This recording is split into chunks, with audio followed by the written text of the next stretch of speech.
Hello everyone, स्वागत है आप सभी का शिक्षा पाथ में के टीजी के हमारे आज के सेशन में। यहाँ हम देखते हैं राजस्थान करंट अफेयर जो सुजसी बुलेटिन और न्यूज़पेपर पर आधारित होता है। मुख्य रूप से हम यहाँ सुजसी बुलेटिन और न्यूज़पेपर का सार देखते हैं। शनिवार 13 जून 2026, ज्येष्ठ कृष्ण पक्ष त्रयोदशी संवत 2083। चलिए शुरू करते हैं हमारा आज का सेशन। राजस्थान सरकार द्वारा गेहूं की खरीद और कृषक कल्याण योजनाएं। गेहूं की खरीद की समय सीमा में वृद्धि की गई है। मुख्यमंत्री भजनलाल शर्मा के निर्देश पर गेहूं विपणन सीजन 2026-27 के लिए न्यूनतम समर्थन मूल्य पर गेहूं खरीद की अवधि को बढ़ाकर 19 जून 2026 तक कर दिया गया है। ऐसे सभी पंजीकृत लाभार्थी जिनका गेहूं अभी तक नहीं बिक पाया है अब इस बढ़ी हुई अवधि तक अपनी उपज एमएसपी पर बेच सकते हैं। जो न्यूनतम समर्थन मूल्य है वो उसी मूल्य पर 19 जून 2026 तक गेहूं बेच सकते हैं। गेहूं खरीद का लक्ष्य और वर्तमान स्थिति हम देखें, प्रदेश में गेहूं खरीद का लक्ष्य 23.50 लाख मीट्रिक टन से बढ़ाकर 28.50 लाख मीट्रिक टन कर दिया गया है। पहले 23.50 लाख मीट्रिक टन गेहूं की खरीद का लक्ष्य रखा गया था, अब 28.50 लाख मीट्रिक टन उसका लक्ष्य कर दिया गया है। अब तक की खरीद हम देखें तो वर्तमान में 3 लाख से भी अधिक किसानों से 25.90 लाख मीट्रिक टन गेहूं खरीदा जा चुका है। नेक्स्ट हम देखेंगे किसानों को मिलने वाला मूल्य, सर्वाधिक मूल्य हम देखें तो प्रति क्विंटल भुगतान किसानों को प्रति क्विंटल के 2,735 रुपये का कुल भुगतान किया जा रहा है। अच्छा, अर्थात गेहूं का मूल्य 2,735 रुपये प्रति क्विंटल रखा गया है। इसमें एमएसपी मिलाकर 150 रुपये एमएसपी दी जा रही है, जिस पर इसे मिलाकर 2,585 प्रति क्विंटल पर 150 रुपये एमएसपी मिलाने के बाद 2,735 रुपये का टोटल भुगतान उन्हें किया जा रहा है। बल्कि इस पर न्यूनतम समर्थन मूल्य कुल हम देखें बिना एमएसपी के, बिना बोनस के हम कुल एमएसपी देखें तो 2,585 प्रति क्विंटल के गेहूं के उन्हें दिए जा रहे हैं। उस पर 150 रुपये प्रति क्विंटल के हिसाब से उन्हें बोनस दिया जा रहा है। राजस्थान उन अग्रणी राज्यों में शामिल है जहां किसानों को गेहूं का सर्वाधिक मूल्य मिल रहा है। प्रशासनिक निर्देश और व्यवस्थाएं हम देखें तो राज्य सरकार ने संबंधित एजेंसियों को निर्देश दिए हैं कि वे निर्धारित लक्ष्यों के अनुरूप खरीद कार्य सुचारू रूप से चलाए जाए ताकि किसानों को कोई असुविधा न हो। उपार्जित खरीदे गए गेहूं को सुरक्षित भंडारण के लिए समुचित व्यवस्था सुनिश्चित करने के भी निर्देश दिए गए हैं। नेक्स्ट हम देखेंगे योजना का नाम, मुख्य उपलब्धि हम देखें तो किसान सम्मान निधि। इसके तहत 76.18 लाख किसानों के खाते में 12,410 करोड़ रुपए हस्तांतरित कर दिए गए हैं। 76.18 लाख किसानों के खातों में 12,410 करोड़ रुपए हस्तांतरित किए गए हैं। फार्मर रजिस्ट्री, इस कार्य में राजस्थान 2024-25 में देश में प्रथम स्थान पर रहा है। फार्मर रजिस्ट्री के निर्माण में 2024-25 के आंकड़ों के आधार पर राजस्थान देश में फर्स्ट रैंक पर रहा है। गोपाल क्रेडिट कार्ड योजना के तहत 1.3 लाख गोपालकों को 1 लाख तक का ब्याज मुक्त ऋण दिया जा रहा है। पंजीकृत गौशालाओं को अनुदान दिया जा रहा है, जिसमें प्रति गोवंश 15% की वृद्धि की गई है। बड़े गोवंश के लिए 50 रुपये और छोटे गोवंश के लिए 25 रुपये प्रतिदिन का प्रावधान है।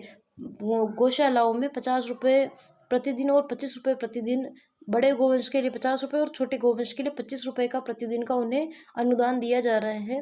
उनके लिए उनके खर्चे के लिए उन्हें पैसे दिए जा रहे हैं। नेक्स्ट हम देखेंगे सेवा शिविर, समस्याओं का मौके पर ही समाधान। शिविरों का शुभारंभ किया गया है। मुख्यमंत्री भजनलाल की मंशा के अनुसार प्रदेश भर में शुक्रवार को सेवा शिविरों का शुभारंभ किया गया है। इन शिविरों का मुख्य उद्देश्य आमजन की समस्याओं को मौके पर ही समाधान करना और उनके वर्षों से लंबित कार्यों को पूर्ण करना है। आयोजन की अवधि और क्षेत्र हम देखें तो यह शिविर ग्रामीण और शहरी दोनों ही क्षेत्रों में आयोजित किए जा रहे हैं। ग्रामीण और शहरी क्षेत्रों में ये शिविर 15 जुलाई तक आयोजित किए जाएंगे। 12 जून से 15 जुलाई तक आयोजन इनका किया जाएगा। जिला स्तर पर निर्धारित कार्यक्रमों के अनुसार शिविर लगाए गए। पहले दिन आमजन को कई पुराने व अटके हुए कार्यों का त्वरित समाधान किया गया। 12 जून से 15 जुलाई तक इसका आयोजन, सेवा शिविरों का आयोजन जिला व ग्रामीण स्तरों पर किया जा रहा है। शहरी व ग्रामीण क्षेत्रों में किया जा रहा है। राजस्थान खनिज क्षेत्र में नवाचार, क्रिटिकल मिनरल्स की खोज। मुख्य नवाचार हम देखें तो मलबे से क्रिटिकल मिनरल्स। मुख्यमंत्री भजनलाल शर्मा के नेतृत्व में राजस्थान में पिंक मार्बल और हरे मार्बल के मलबे के ढेर अपशिष्ट के अध्ययन में निकल, कोबाल्ट, क्रोमियम, गैलियम जैसे बहुमूल्य क्रिटिकल मिनरल्स की गुणवत्तापूर्ण मात्रा के सकारात्मक संकेत मिले हैं। जिनमें हम देखें तो इन डम्स में निकल, कोबाल्ट, क्रोमियम, गैलियम की बड़ी मात्रा पाई गई है, जो पृथ्वी के पपड़ी कष्ट में इनकी सामान्य उपलब्धता 25 से 40 गुना अधिक होने का अनुमान है। अर्थात जो पिंक मार्बल और हरे मार्बल का जो मार्बल का ढेर था, उनका डंप्स था, उनमें निकल, कोबाल्ट, क्रोमियम और गैलियम की काफ़ी मात्रा पाई गई है, जिससे ये अनुमान लगाया जा रहा है कि और ये चीज़ ये संकेत दे रही है कि पृथ्वी के अंदर इसकी काफ़ी मात्रा है, 25 से 40 गुना इसकी मात्रा अधिक है, जो क्योंकि इस डम्स में भी इसका अंश आ रहा है। इस वजह से हम देखें औद्योगिक और सामरिक महत्व, इन मिनरल्स की रक्षा, defence, green energy, aerospace, aeronautical उद्योगों की आवश्यकता पूरी हो सकेगी। इससे देश और प्रदेश की ऊर्जा सुरक्षा के साथ साथ सामरिक और आर्थिक सुरक्षा भी मजबूत होगी। नेक्स्ट हम देखेंगे RSMWT IIT धनबाद के बीच MOU किया गया है। Rajasthan state mineral exploration trust, Rajasthan state mineral exploration trust और IIT धनबाद के बीच MOU किया गया है। राजस्थान खनिज डम्प्स के संबंध में खान विभाग के RSMWT IIT धनबाद के बीच MOU किया गया है, जिसमें खदानों के विशाल ढेरों ह्यूम्स डंप्स ऑफ मिनरल्स जिनका वर्तमान में कोई उपयोग नहीं है, उनमें बेशकीमती क्रिटिकल और स्ट्रेटेजिक खनिजों का पुनर्चक्रण कर रिसाइकल कर उनके व्यावसायिक उत्पादन में लाना। इन समझौते के तहत खान विभाग द्वारा पायलट प्रोजेक्ट के रूप में 78 डम्प्स को चिन्हित कर 10-10 डम्प्स का क्लस्टर बनाया जाएगा, जिसमें उदयपुर आसपास के क्लस्टर में पिंक मार्बल के 8 डम्प्स शामिल है और ग्रीन मार्बल सर्पेटिनाइट के 2 डम्प्स का अध्ययन किया जा चुका है डम्प्स का। तकनीकी अध्ययन के चरण IISM धनबाद के सहयोग से वैज्ञानिक मूल्यांकन के तहत निम्नलिखित कार्य किए जा रहे हैं, जिनमें खदान डम्प्स का जियो रेफरेंस्ड डेटाबेस तैयार किया जा रहा है, मैपिंग की जा रही है, सैंपलिंग निष्कर्ष किया जा रहा है और मिनरोलॉजिकल एनालिसिस भी उसका किया जा रहा है। उपलब्ध संसाधनों का आकलन कर टंगस्टन, लिथियम, कोबाल्ट, निकल, रेयर अर्थ एलिमेंट के रिसोर्सेज जैसे महत्वपूर्ण खनिजों की उपलब्धता का पता लगाया जा रहा है। इन डम्प्स में IIT IISM धनबाद और RSMWT Rajasthan state mineral exploration trust के और IIT IISM धनबाद के बीच में इसके लिए तकनीकी MOU हुआ है। नेक्स्ट हम देखेंगे प्रमुख चिन्हित क्षेत्र, जिनमें उदयपुर, बांसवाड़ा, डूंगरपुर, प्रतापगढ़, सलूम्बर, ऋषभदेव, अजमेर, ब्यावर, सावर, नागौर, सिरोही, जोधपुर, बालेसर, सोजत सिटी और जालौर में अलग अलग खनिजों के ढेर को चिन्हित किया जा चुका है। वहाँ पर खोज की जाएगी। अन्य खोज हम देखें तो हाल ही में सिवाना रिंग कॉम्प्लेक्स में क्रिटिकल और strategic minerals, rare earth element के डिपॉजिट भी मिले हैं। राष्ट्रीय स्तर पर प्रयास और पुरस्कार, नेशनल क्रिटिकल मिनरल मिशन, प्रधानमंत्री नरेंद्र मोदी की पहल पर शुरू किए गए इस मिशन के तहत rare earth minerals, heavy rare earth minerals और क्रिटिकल रेयर अर्थ मिनरल्स पर तेजी से काम किया जा रहा है। प्रथम पुरस्कार हम देखें तो खनिज ब्लॉकों की नीलामी और अनुकरणीय प्रदर्शन के लिए राजस्थान को देश में प्रथम पुरस्कार से नवाजा जा चुका है। नेक्स्ट हम देखेंगे राजस्थान पुलिस की cyber advisory, fake investment apps से रहे सावधान। मुख्यमंत्री जी ने केंद्रीय गृह मंत्री, सहकारिता मंत्री अमित शाह से शिष्टाचार भेंट की। इस दौरान उन्होंने प्रदेश के विकास और विभिन्न योजनाओं की प्रगति पर मंथन किया। साइबर अपराधियों का नया तरीका, AI और डीप फेक का दुरुपयोग, करोड़ों की ठगी। साइबर अपराधी इन्वेस्टमेंट के नाम पर लोगों को करोड़ों रुपए की चपत लगा रहे हैं। सेलिब्रिटी वीडियो, साइबर क्राइम का शाखा के अतिरिक्त महानिदेशक VK सिंह के अनुसार ठग प्रसिद्ध निवेशकों, उद्योगपति और सेलिब्रिटी के नकली डीपफेक वीडियो तैयार कर सोशल मीडिया पर प्रसारित करते हैं। इन वीडियो में तेजी से मुनाफा कमाने का झूठा दावा किया जाता है। ठगी का जाल कैसे फंसाते हैं जाल में, तो हम देखें तो साइबर ठग फेसबुक, इंस्टाग्राम, यूट्यूब, टेलीग्राम पर आकर्षक विज्ञापन चलाते हैं, फर्जी ग्रुप बनाते हैं।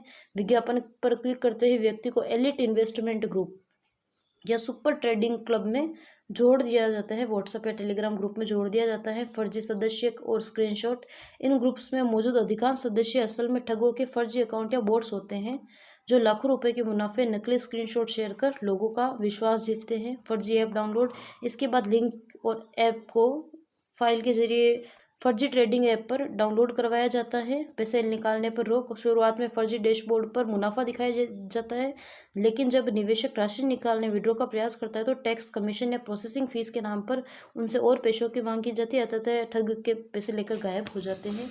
नेक्स्ट हम देखेंगे ऐसे ही कुछ ठग पार्ट टाइम जॉब के नाम पर भी ऐसा कार्य करते हैं, जिनमें आपको बोलते हैं पार्ट टाइम जॉब और उस ग्रुप में जोड़ दिया जाता है, जैसा कि यहाँ दिखाया गया है, elite investment group, trading club, और आपसे बिना आपको बताया कि आप ट्रेडिंग कर रहे हैं, आपसे ट्रेडिंग करवाई जाती है, फिर यही जो होता है कमीशन फ़ीस या प्रोसेसिंग फ़ीस के नाम पर आपके पैसों को रोक लेते हैं। स्टार्टिंग में तो काफ़ी मुनाफ़ा दिखाते हैं और उनके सदस्य में जो ग्रुप जो लोग होते हैं वो फ़र्ज़ी अकाउंट या बोट्स होते हैं जो लाखों रुपए के मुनाफ़े के फ़र्ज़ी स्क्रीनशॉट वो शेयर करते हैं, जिससे लोगों का विश्वास उन पर हो जाता है। इस वजह से हमें इनसे बचकर रहना चाहिए। नेक्स्ट हम देखेंगे राजस्थान पुलिस की महत्वपूर्ण सलाह, आधिकारिक स्टोर का उपयोग करें, हमेशा गूगल प्ले स्टोर और एप्पल स्टोर से ही ऐप डाउनलोड करें, किसी अनजान लिंक या ऐप से फाइल इंस्टॉल न करें। सेबी की पंजीकरण की जांच, निवेश करने से पहले संबंधित कंपनी का सेबी पंजीकरण भी अवश्य जांचें। पुष्टि और प्राइवेसी, किसी भी अनजान व्यक्ति के खाते में पैसा ट्रांसफर करने से बचें। व्हाट्सएप और टेलीग्राम की ग्रुप प्राइवेसी को हमेशा माई कॉन्टैक्ट पर रखें। नेक्स्ट हम देखेंगे साइबर ठगी होने पर तुरंत शिकायत कहाँ करें। साइबर अपराध रिपोर्टिंग के लिए पोर्टल है cybercrime.government.in, यहाँ शिकायत कर सकते हैं। साइबर हेल्पलाइन नंबर 1930 पर शिकायत कर सकते हैं। Rajasthan police cyber help desk number 9256001930 पर या 9257510100 पर शिकायत कर सकते हैं। नेक्स्ट हम देखेंगे उषा प्रियदर्शनी हरियाणा राज्य महिला आयोग की अध्यक्ष, जयपुर की बेटी और पूर्व मंत्री डॉक्टर रोहिताश शर्मा की पुत्री उषा प्रियदर्शनी को हरियाणा राज्य महिला आयोग की अध्यक्ष नियुक्त किया गया है। उनकी शुरुआती शिक्षा बहरोड और उच्च शिक्षा जयपुर में हुई है। विवाह के बाद वे गुरुग्राम हरियाणा में राष्ट्रीय स्वयंसेवक संघ और भाजपा से जुड़ी। वे वर्तमान में भाजपा के पुडुचेरी प्रभारी भी है। उन्हें अब हरियाणा में राज्य महिला आयोग की अध्यक्ष बनाया गया है। उषा प्रियदर्शनी को राजस्थान पंचायती और शहरी निकाय में चुनाव में देरी पर विवाद, हाईकोर्ट का आदेश। राजस्थान हाईकोर्ट ने 31 जुलाई तक पंचायत निकाय और शहरी निकाय के चुनाव कराने के आदेश दिए थे। विवाद की स्थिति हम देखें तो चुनाव की तारीखें तय करने के लिए राज्य निर्वाचन आयोग को राज्य सरकार द्वारा ओबीसी के परिवारों के सर्वे की और तारीख और आरक्षण निर्धारण की अधिसूचना का इंतजार है। असमंजस, पूर्व मुख्य चुनाव आयुक्तों व पूर्व मुख्य सचिवों का मानना है कि समय पर चुनाव न होना असंवैधानिक है, जबकि सरकार का और आयोग का प्रक्रिया को लेकर एक दूसरे पर जिम्मेदारी डाल रहे हैं। नेक्स्ट हम देखेंगे री नीट यूजी, रीट का वापस पेपर करवाया जा रहा है, उसकी जिम्मेदारी के लिए सीआईएसएफ और सीआरपीएफ को जिम्मेदारी दी गई है। परीक्षा के लिए सुरक्षा इंतजाम कड़े किए। 21 जून को होने वाली नीट यूजी की पुनः परीक्षा के पेपरों की सुरक्षा के लिए सीआईएसएफ और सीआरपीएफ के हथियारबंद जवान तैनात रहेंगे। पेपरों की सुरक्षा द्विस्तरीय टू लेयर्ड होगी, टू लेयर्ड घेरे में होगी। वायुसेना के विमानों और हेलीकॉप्टरों की मदद से देश के 551 शहरों के हब एंड स्पोक नेटवर्क परीक्षा केंद्रों तक सामग्री पहुंचाई जाएगी। परीक्षा के नए नियम देखें तो परीक्षार्थी को 15 मिनट का अतिरिक्त समय मिलेगा। दोपहर 2 से 5:15 बजे तक परीक्षा होगी और रफ कार्य के लिए 2 के बजाय 4 पेपर मिलेंगे। गड़बड़ी करने वालों पर सख्त कानूनी कार्रवाई की जाएगी। नेक्स्ट हम देखेंगे डीजल की थोक खरीद और सप्लाई का नया नियम। गवर्नमेंट ने अवैध जमाबंदी पर रोक लगाने के लिए ये नियम लागू किया है। उनका कहना है कि स्टॉक में काफ़ी अपने पास पेट्रोल डीजल है, बल्कि जो अवैध स्टॉक किए जा रहे हैं उन पर रोक लगाने के लिए ये नया नियम लागू किया गया है। जिसमें हम देखें तो केंद्र सरकार ने तेल आपूर्ति संकट को देखते हुए कमर्शियल, इंडस्ट्रियल और इंस्टीट्यूशनल उपभोक्ताओं के पेट्रोल पंपों से डीजल खरीदने पर रोक लगा दी है। ये उद्योग अब केवल थोक विक्रेताओं से ही खरीद सकेंगे। पेट्रोल पंप से किसी भी गाड़ी या ग्राहक को एक दिन में 200 लीटर से ज़्यादा डीजल नहीं दिया जाएगा। यह नियम लंबे दिनों के लिए प्रभावी है। सामान्य वाहन चालकों, घरेलू उपभोक्ताओं के लिए आपूर्ति सामान्य बनी रहेगी। नेक्स्ट हम देखेंगे टाउनशिप पॉलिसी में एकल पट्टों के नियमों में संशोधन की तैयारी। राजस्थान सरकार टाउनशिप पॉलिसी में संशोधन कर एकल पट्टों जो सिंगल प्लॉट है उनके लिए निर्धारित 750 वर्ग मीटर की न्यूनतम सीमा के प्रावधान को हटाने पर विचार कर रही है। इससे छोटे भूखंडों के रूपांतरण कन्वर्जन का भी रास्ता आसान होगा। वर्तमान में 750 मीटर से कम क्षेत्रफल की कृषि भूमि और की गैर कृषि कार्यों के लिए रूपांतरण नहीं हो पाता था। इसके लिए इसे संशोधन किया गया है। 750 वर्ग मीटर की न्यूनतम सीमा के प्रावधान को हटाया जा रहा है। शहरी नियोजन विशेषज्ञों की आशंका है कि इस छूट से शहरों में अनियोजित विकास, फ्लैट कल्चर और community infrastructure, green space, parking, sewerage पर बढ़ावा होगा, दबाव होगा। राज्य स्तरीय प्राकृतिक खेती कार्यशाला जयपुर के एसएमएस स्टेडियम में कार्यशाला का आयोजन किया गया। राज्य स्तरीय प्राकृतिक खेती की कार्यशाला जिसमें राजस्थान के राज्यपाल, गुजरात के राज्यपाल भी शामिल हुए थे। गुजरात के राज्यपाल आचार्य देवव्रत ने किसानों से खुद के लिए नहीं तो पोते पोतियों के लिए प्राकृतिक खेती को अपनाने की भावुक अपील की। उन्होंने यूरिया, रासायनिक खादों के अंधाधुंध प्रयोग को जमीन के लिए विनाशकारी बताया है। तकनीकी तथ्य हम देखें तो देसी गाय के एक ग्राम गोबर में 300 करोड़ से अधिक सूक्ष्म जीवाणु होते हैं जो मिट्टी को प्राकृतिक रूप से पोषक तत्व देते हैं। मुख्यमंत्री भजनलाल शर्मा ने हर पंचायत में प्राकृतिक खेती का मॉडल फॉर्म विकसित करने का सुझाव दिया था। राज्य सरकार प्राकृतिक खेती करने वाले किसानों को किसान सम्मान निधि के तहत 6,000 के अतिरिक्त 3,000 की सहायता दे रही है। 6,000 केंद्र सरकार द्वारा दिए जाते हैं, 3,000 इसमें राज्य सरकार द्वारा दिए जाते हैं, जिसे भविष्य में 12,000 करने की योजना है। नेक्स्ट हम देखेंगे नाहर सिंह भूमिया एवं गुरु गणेशपुरी ने सीखी थी कई विधाएं। ये एक पत्रिका में आर्टिकल आया था, तो मुझे ये इम्पोर्टेंट लगा, इस वजह से हम इसे गो थ्रू कर ये आर्टिकल हम पढ़ लेते हैं। जो नाहर सिंह भूमिया, जिसके नाम पर नाहरगढ़ बसाया हुआ है, उस पर आधारित है। जयपुर के ऊंचे पहाड़ पर बना नाहरगढ़ और इससे जुड़े नाहर सिंह भूमिया की करामात के किस्से और किंवदंतियां आज भी चर्चित है। जल महल के सामने गुर्जर घाटी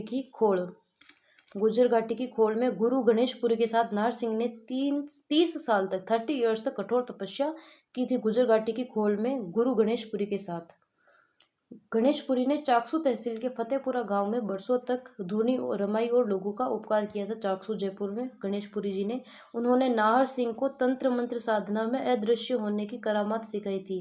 गुरु गणेशपुरी ने नाहर सिंह भूमिया को तंत्र मंत्र सिखाया था और साधना में अदृश्य होने की टेक्निक भी उन्होंने सिखाई थी। सवाई जयसिंह जब पहाड़ पर सुदर्शन गढ़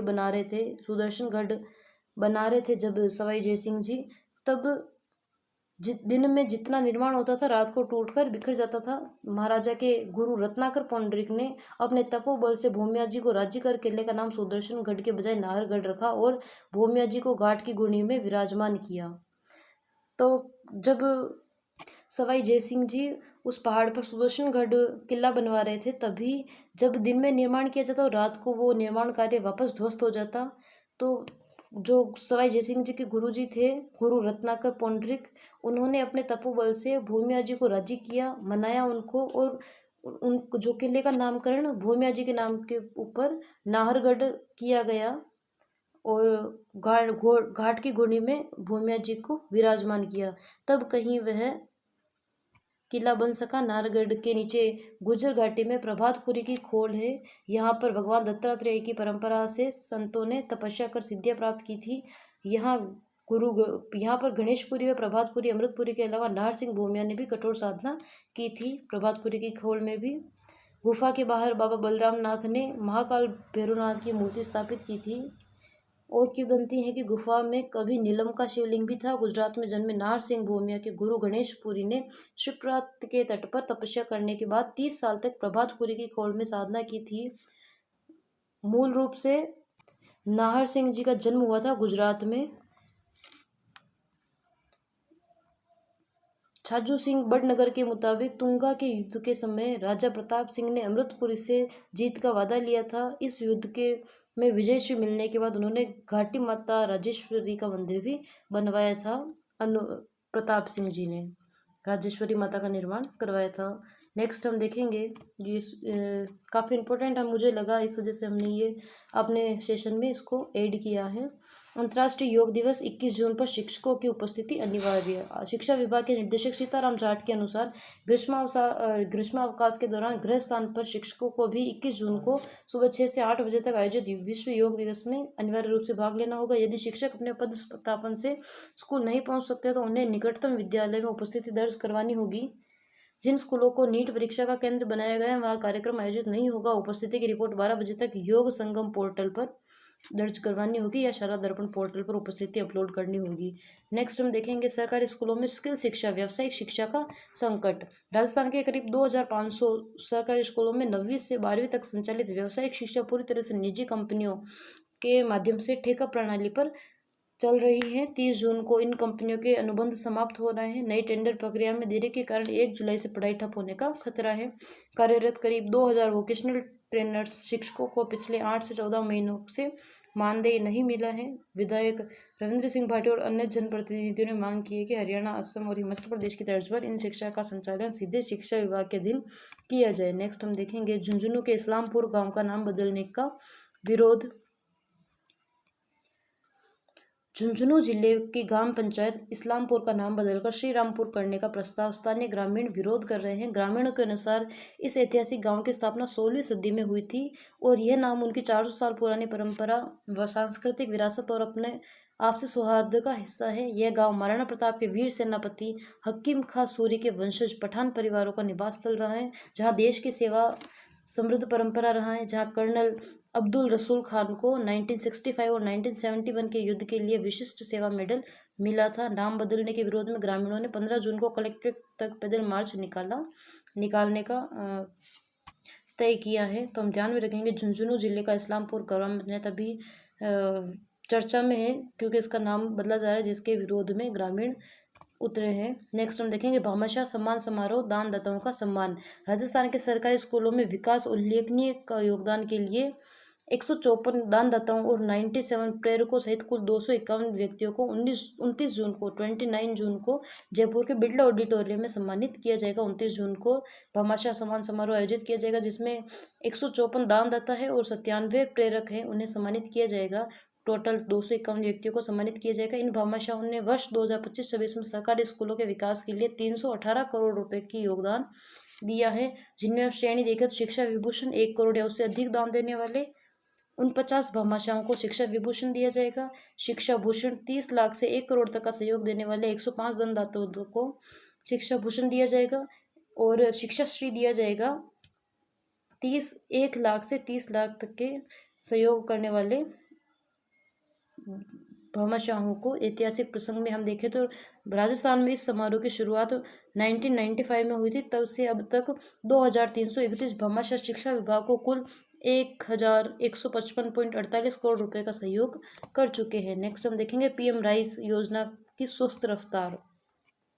सिक्कर निजी कॉन्वेंट स्कूलों की तर्ज पर सरकारी स्कूलों को आधुनिक बनाने के लिए सरकार ने PM rise Rajasthan innovative school of excellence योजना शुरू की थी। पीएम राइज योजना पहले चरण में 400 सरकारी स्कूलों को अंतर्राष्ट्रीय स्तर की सुविधाओं से लैस कराने के लिए 1000 करोड़ रुपए का प्रावधान किया गया था। स्टार्टिंग में 400 स्कूलों को इसमें जोड़ा जाने का लक्ष्य निर्धारित किया गया था। बजट घोषणा के 4 महीने और नया शिक्षण सत्र शुरू होने के 2.5 महीने बाद भी ये योजना धरातल पर नहीं उतर सकी है।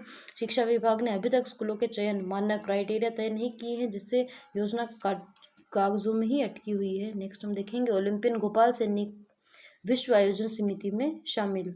जयपुर के ओलंपियन धावक गोपाल सैनी को मुंबई विश्वविद्यालय के तत्वाधान में आयोजित होने वाली FISU विश्व यूनिवर्सिटी स्क्वैश चैंपियनशिप की आयोजन समिति में शामिल किया गया है। इस वैश्विक प्रतियोगिता के दौरान सैनी खेलों से जुड़े शिकायत निवारण प्रकोष्ठ का कमान संभालेंगे, ग्रीवेंस रेड्रेसल सेल की कमान संभालेंगे। नेक्स्ट हम देखेंगे सिम ग्लोब 2026 चिकित्सा शिक्षा में वैश्विक सहयोग। जोधपुर बेंगलुरु में सिमुलेशन आधारित चिकित्सा शिक्षा को बढ़ावा देने के लिए SIM globe 2026 global simulation summit का आयोजन किया जा रहा है, जिसकी मेजबानी Bengaluru medical college and research institute ने की है।